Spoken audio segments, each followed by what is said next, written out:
गीता में श्री कृष्ण कहते हैं कि हमारा भाग्य हमारे ही अतीत के कर्मों का फल है। उसी तरह हम आज जो कर्म कर रहे हैं वो हमारे आने वाले कल को निर्धारित करेंगे।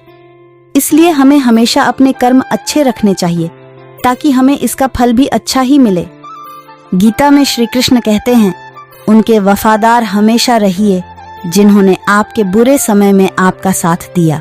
अंजाम की खबर तो कर्ण को भी थी, लेकिन बात तो मित्रता निभाने की थी।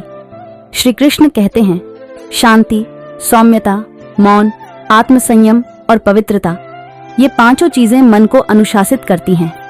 हर व्यक्ति में ये सारे गुण होने चाहिए, तभी वह सही मार्ग पर चल सकता है।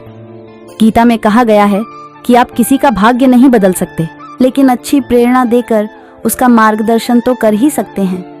श्री कृष्ण के अनुसार जीवन में कभी मौका मिले तो सारथी बनना स्वार्थी नहीं।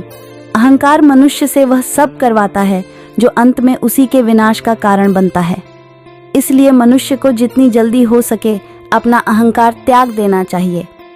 श्री कृष्ण कहते हैं, कर्म वो फसल है जिसे इंसान को हर हाल में खुद काटना ही पड़ता है।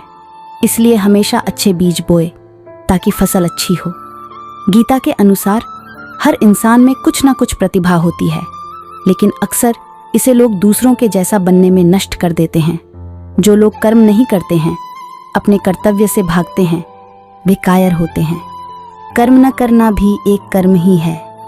इस कर्म का फल भी हमें भोगना पड़ता है। कर्म करना मानव की आंतरिक प्रवृत्ति है। संसार में जन्म लेने पर हमारी पारिवारिक परिस्थिति, सामाजिक स्थिति और व्यवसाय आदि के अनुसार हमें विभिन्न प्रकार के निश्चित कार्य करने पड़ते हैं। कर्मों का निष्पादन करते समय हमें स्मरण रखना चाहिए कि हम इनके फलों के भोक्ता नहीं हैं, बल्कि इनके फल भगवान के सुख के निमित्त हैं। मनुष्य भगवान का अणु अंश है। जब हम कर्म करते हैं तब हम स्वयं को उन कर्मों का कर्ता क्यों न माने? इसका कारण यह है कि हमारी इंद्रियां, मन और बुद्धि जड़ हैं।